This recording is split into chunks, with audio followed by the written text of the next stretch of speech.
Number 5, learn to serve. Learn to serve does not equate to be a doormat. It's different. Learn to serve in whatever capacity it is. Learn to do something for people without expecting anything in return. You never know. You never know who's watching. Seriously, you never know. Little acts of kindness go a long way to bringing back rewards. Do something without expecting a reward back.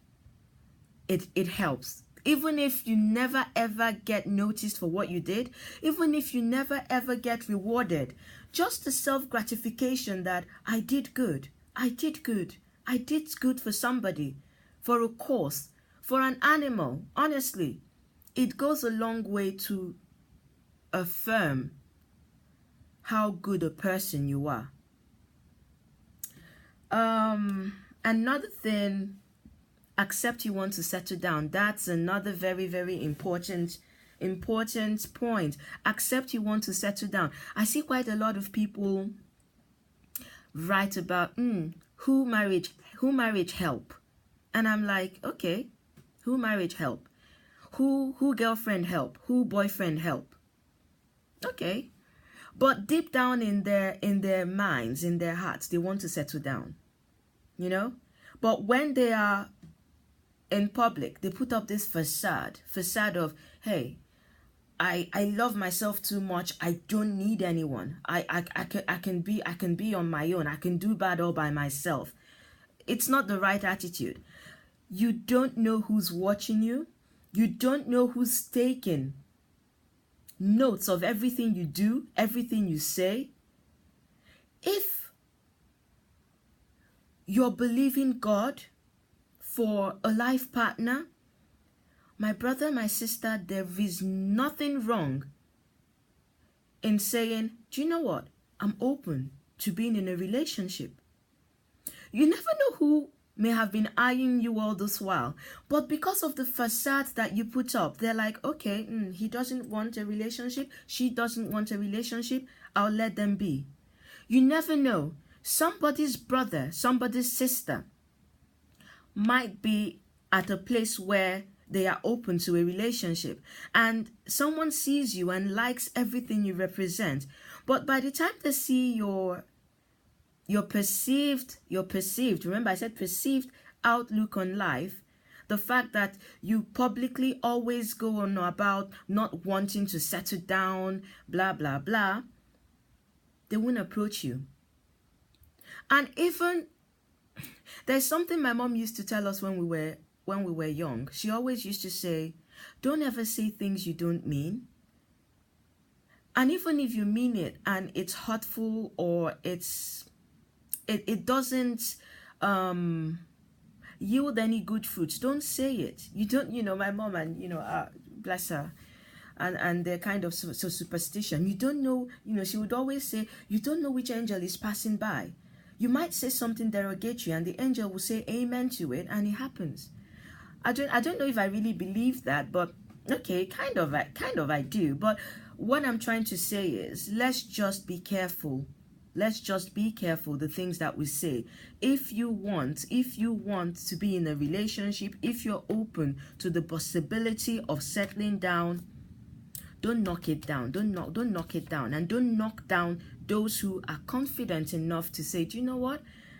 I am open to the possibility.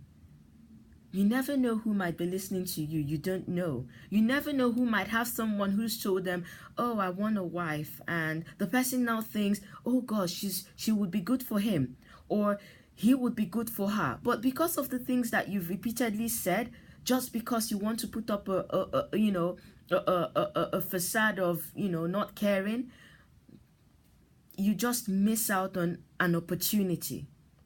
So let's be careful what we utter. Another thing that I would talk about is be consistent in your emotions. Obviously, no drama. People don't really like being around people who always have drama in their life. You're always quarreling with A, quarreling with B. There's always an issue. Nobody, life is hard as it is. Life is difficult, especially, for us that are mature. We have a lot of things we're thinking about, and honestly, it's tiring, it's draining to always be around someone who's always complaining about this or that. If you're not complaining about that lady, you're complaining about that man, you're complaining about your job, you're complaining about everybody. It's tiring. Nobody wants to be around such a person, you know. At some point, people start giving excuses to want to get out of your space because you're draining, really. So please, no dramas, no dramas. It's not worth it. It's not worth it. Life is difficult as it is. No drama. So, oh, another thing is travel. If you have the means, by all means, travel. It is so good. It opens up your mind. It opens up your perspective of life. It enlightens you. Trust me. It is so enlightening. Traveling, visiting other places, getting to know other people's cultures, other people's way of life. It is so enriching. It just broadens your mind. Travel, it's good. And if you don't have the means to travel so far, when I say travel, I don't mean you must have to jump in a plane. No. Let's say I'll use Nigeria for example. Let's say you live in Owerri. You spent all your life in Owerri. If you have the means to go to Port Harcourt, to Lagos, spend 2 days, spend 3 days, just mix up with other people, do it. It opens up your mind. You get to see how other people live. You get to see how other people reason, how other people think. It's good. If you can go abroad, go. It's good. Honestly, traveling is fantastic. It just helps enlighten you. It just helps make you a more tolerant person. When you travel and you see how other people live, you see the kind of sentimental value and attachments that they put or place on certain things that might not mean much in your own culture, it's intriguing. And then you become more tolerant of people, of their views, of their religion, of everything. It's really important that we take time to travel sometimes. I think I'm on number 8 now. No, yes, I'm on number 8. Spend time around people who you consider as mentors. If you're looking for something, the best people or the best way to enrich yourself is to hang out with those who have succeeded on it or excelled in what you're looking for. Trust me, it's the best school you can go to. It's the best PhD you can acquire for yourself. So you want to make a success out of marriage, befriend married people who you've observed, and you think they are doing a good job at marriage. Befriend them. Get to get to find out their thoughts. Get to see what they are doing differently. Why is theirs working? What is it that they are doing? But remember what I said. Don't go befriending a doormat who will tell you, oh, you need to be a doormat and just take everything that life throws at you. Like, no. Befriend confident, positive influencers. People who are married because they've chosen to be married, not because they are enduring marriage. Befriend them. There's quite a lot that you could learn from them. And most importantly, you would learn the fact that marriage is not easy. Trust me, I've been married how many years now? It isn't easy at all. It takes quite a lot of patience. It takes quite a lot of confidence. It takes quite a lot of understanding the other person. And it takes quite a lot of meeting halfway. It mustn't always be what you want. Sometimes both of you need to meet halfway. So it takes a lot of compromise. So befriend people who you think are doing a great job at it.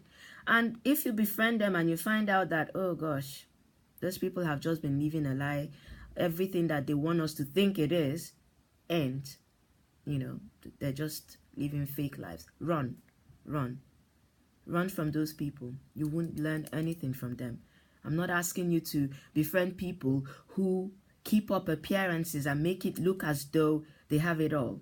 I'm asking you to befriend sincere people who admit they're not perfect, but are striving and are working hard together to keep at it. I don't know if what I've said makes sense. I know how it is in my head, but I'm not sure it's coming out the way I really think it and the way I really feel it. But hopefully you're getting what I mean. And lastly, not the list, but last on my list is be cheerful, be happy, laugh a lot. People love to be around happy people. People love happy people. Be yourself. Be nice. Don't be too uptight. Don't be too serious. Don't take yourself too seriously. Trust me, not a lot of people are thinking that deeply about you. So laugh at yourself. Laugh at life. Yeah? Be a jolly good fellow. People love people who are confident enough to laugh at life sometimes. You know, it's not that serious. We only have one life to live. So leave it trying to make yourself happy.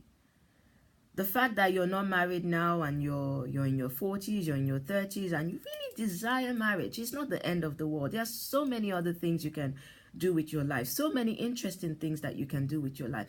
And the fact that you desire marriage doesn't mean you'll get married. Yes, newsflash. Not everyone who wants to be married will eventually get married.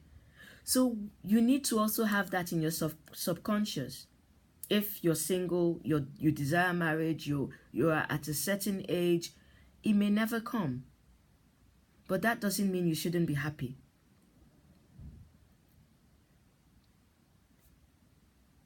Be the best that you can be. Have friends. Go out. Have fun. Laugh a lot. Okay? And everything good will locate you at God's appointed time. Anyway, this is the end of my list. I thought it would have been shorter. I think I've run up to 20 minutes now. I'll try to make more videos in future. Just, you know, share my thoughts and hopefully get your opinions as well. So it's been fun.